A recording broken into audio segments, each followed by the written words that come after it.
सोने का पक्षी, तुम इतना सुंदर हो, लेकिन तुम हमारे खेत को क्यों बर्बाद कर रहे हो? क्या तुम कहीं और नहीं जा सकते?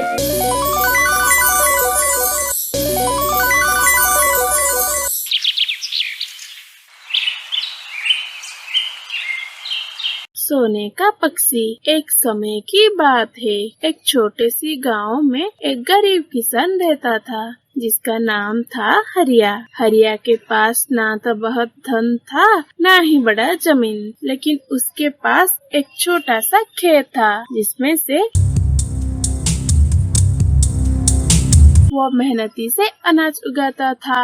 उसकी 3 बेटे थे जिसका नाम था रामू, श्यामू और मोहन। तीनों बेटों जवान और मेहनती थे, लेकिन उनका स्वभाव एक दूसरे से बिल्कुल अलग थे। रामू और श्यामू आलस और लालच थे, जबकि सबसे छोटे बेटा मोहन मेहनती, ईमानदार और दयालु था। यही कहानी एक सोने की पक्षी की, जिसने हरिया के परिवार की जिंदगी बदल दी और उन्हें एक अनमोल नैतिक सबक सिखाया। हरिया का खेत गांव के बाहर एक हरे भरे जंगल के किनारे था। खेत के बीच में एक पुराना बरगद का पेड़ था, जिसके बारों में गांव वाला ने कहती है कि वो जादुई है। हरिया को उस पेड़ से बहुत लगाव था, क्योंकि वो वही बैठकर अपनी दिन का थकान मिटाता था। लेकिन पिछले कुछ समय से हरिया ने दिखा उसकी खेत रातों रात बर्बाद हो रहा था। अनाज के दाने गायब हो रहा था और खेत में अजीब सी चमक बिखर रही थी।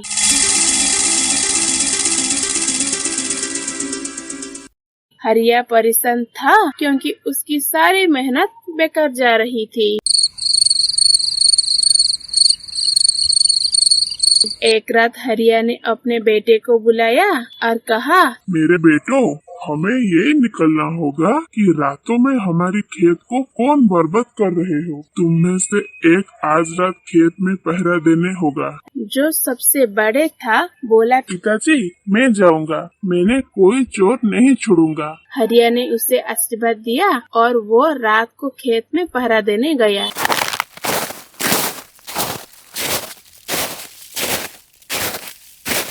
रामू खेत में एक मचान पर बैठ गया। उसने सोचा कि वो पूरी रात जागेगा और चोर को पकड़ेगा। लेकिन जैसे ही रात गहरी हुई, ठंडी हवा चलने लगी और रामू को नींद आने लगा। उसने खुद को जागने की कोशिश की, लेकिन आलस ने उसे जगड़ लिया। वो मचान पर ही सो गया।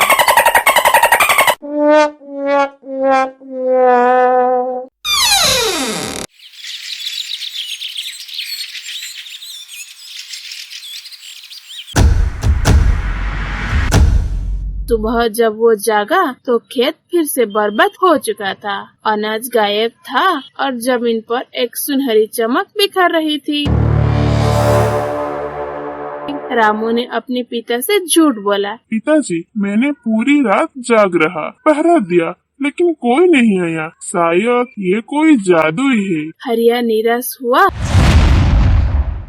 लेकिन उसने अपने दूसरे बेटे श्यामू को बुलाया। श्यामू, आज रात तुम पहरा दो, मुझे तुम पर भरोसा है। श्यामू ने हाँ बोला और पहरा देने चला गया। उसने सोचा कि वो अपने भाई से बेहतर करेगा, लेकिन श्यामू का मन लालच में डूब गया था। वो सोच रहा था कि अगर उसे चोर मिला तो वो उससे कुछ धन मांग लेगा। जैसे ही रात गहरी हुई, श्यामू को भी नींद घेर लिया। उसने सोचा थोड़ी देर सो लूं, फिर जाग जाऊंगी।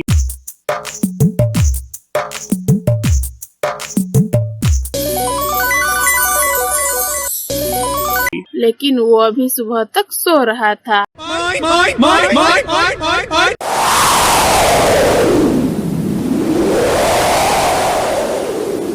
सुबह खेत फिर से बर्बाद हो चुकी थी और सुनहरी चमक बिखर रही थी।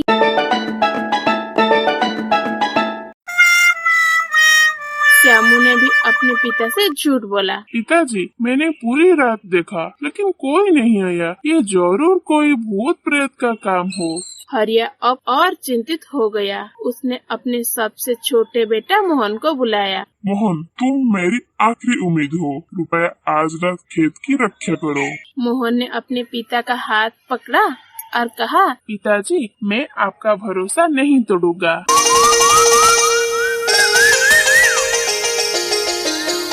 मोहन रात को खेत में गया। वो मचान पर बैठ गया, अपनी आंखें खुली रखी। उसने अपने साथ एक छोटी सी लंटन लिया था, जिसकी रोशनी में वह जंगल को देख रहा था। आधी रात बीतने के बाद अचानक उसे एक चमक दिखाई दी। वही चमक वो बरगद की पेड़ की ओर से आ रहा था। मोहन ने हिम्मत जुटाई और पेड़ के पास गया। तभी उसने देखी कि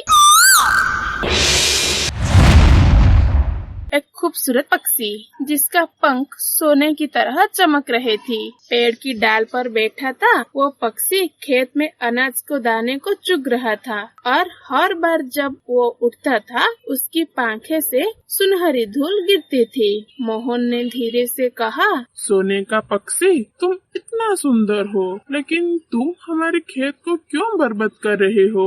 क्या मैं तुम्हें कुछ पूछ सकता हूँ क्या? पक्षी ने अपनी चमकली आंखें से मोहन को देखा और बोला, मोहन, तुम पहला इंसान हो जिसने मुझसे डरने की बजाय बात की।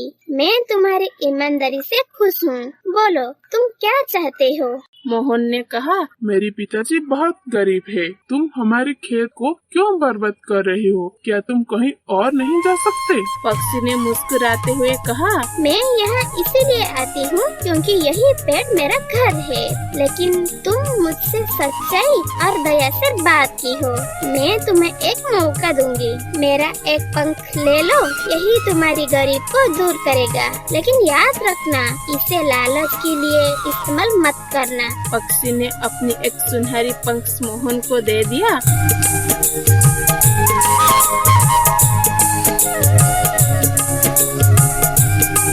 और वहीं से गायब हो गई।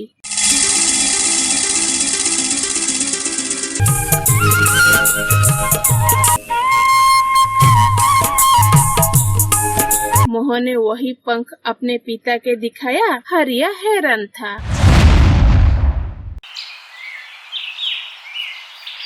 उसने वही पंख गांव को सुनारी को दिखाया, जिसने कहा कि यही शुद्ध सोना है और इसकी कीमत लाखों में है। हरिया ने वही पंखा बेच दिया और परिवार की गरीब दूर हो गई। उन्होंने नई घर बनाया, खेत को और बेहतर किया और गांव को गरीब की मदद की।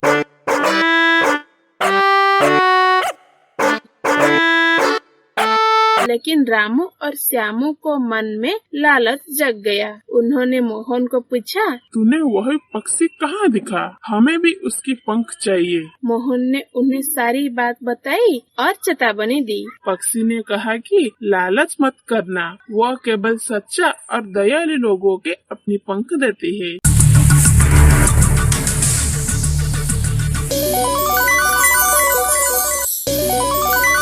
रामू और श्यामू ने मोहन की बात को अनसुना कर दी। वो अगले दिन खेत में चला गए। वो अगली रात खेत में गए और बरगद के पेड़ के पास इंतजार करने लगा।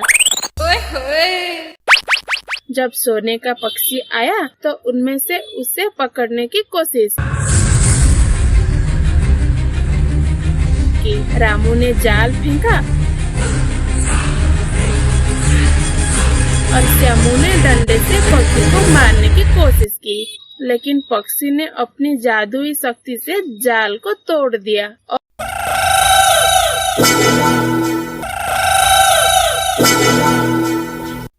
और दोनों भाइयों के एक अंधेरे जंगल में भटक दिया। रामू और श्यामू डर के मारे चिल्लाए, लेकिन कोई उनकी मदद करने नहीं आए। उधर मोहन अपने भाइयों के चिंता हुई। उसने सोने की पक्षी को पुकारा।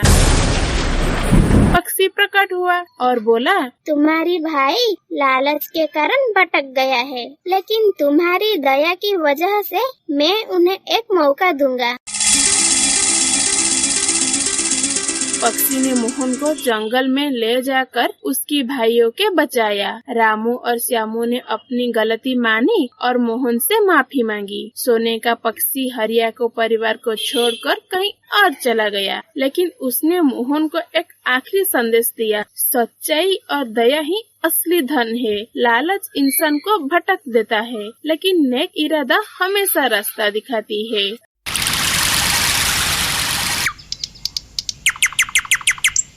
हरिया का परिवार अब खुशहाल था। रामू और श्यामू ने अपनी लालच छोड़ दिया और मेहनती से जीने का फैसला किया। मोहन गांव में एक प्रेरणा बन गई थी और लोग उसकी सच्चाई और दया की कहानियाँ सुनने लगी। यही कहानी हमें सिखाती है कि लालच हमें गलत रास्ता पर ले जाती है, जबकि सच्चाई और दया हमेशा सही रास्ता दिखाती है। असली खजाना धन नहीं, बल्कि अच्छे गुण और नेक इरादा है। तो प्यारे दोस्तों, आज आपने जो कहानी सुनी वो हमारे दिल से निकली एक कोशिश थी, आपको ऐसी दुनिया में ले जाने की जहाँ भावनाओं, सोच, सीख, मनोरंजन सब कुछ साथ साथ है। हमें उम्मीद है कि हमारी ये छोटी सी कोशिश आपको जरूर पसंद आई होगी। अगर ये कहानी आपको मन को छू लिया, आपको सोच को एक नई दिशा दी, व बस कुछ ही पल के लिए आपके चेहरे पर हल्की सी मुस्कान ला दी, तो हमारी उद्देश्य पूरा हुई। हम हर कहानी के साथ ये कोशिश करते हैं कि आप सब कुछ ऐसे दो जो सिर्फ सुनने या देखने का अनुभूति ना हो, बल्कि महसूस करने और याद रखने जैसे हो। हर मोड़ आपके लिए सोच समझकर चुना गए। अब आपसे एक छोटी सी निवेदन है, अगर आपको ये कहानी अच्छी लगी हो तो कृपया इस वीडियो को एक प्यार भर लाइक दीजिए। आपका एक लाइक हमें ये बताती है कि हम सही दिशा में हैं। अपनी राय कमेंट में जरूर बताएं, क्योंकि आपकी प्रतिक्रिया हमारे लिए अमूल्य है। इस कहानी को अपनी दोस्त, परिवार, रिश्तेदार और जाने पहचाने वालों के साथ जरूर शेयर कीजिए। क्या पता किस और को दिल को भी ये कहानी छू जाए। और सबसे जरूरी बात, अगर आप अभी भी चैनल को सब्सक्राइब ना किया हो तो अभी करो और साथ में बेल आइकन को दबाना ना भूले, ताकि हमारी अगली वीडियो आप तक सबसे पहले पहुंच जाए। हमारी पूरी टीम दिन रात मेहनत करती है ताकि हम आपके लिए ऐसी रोचक, प्रेरणादायक और भावनात्मक कहानी ला सके। आपको एक सब्सक्रिप्शन से हमें ये उलझाती है जो अगली कहानी लिखने की हिम्मत देती है। तो चलिए आज के लिए विदा लेती है। जल्दी ही मिलेंगे एक नई कहानी के साथ, नई सीख, नई अनुभव और ढेर सारा भावनाओं के साथ। तब तक के लिए धन्यवाद। आपका दिन शुभ हो। नमस्कार।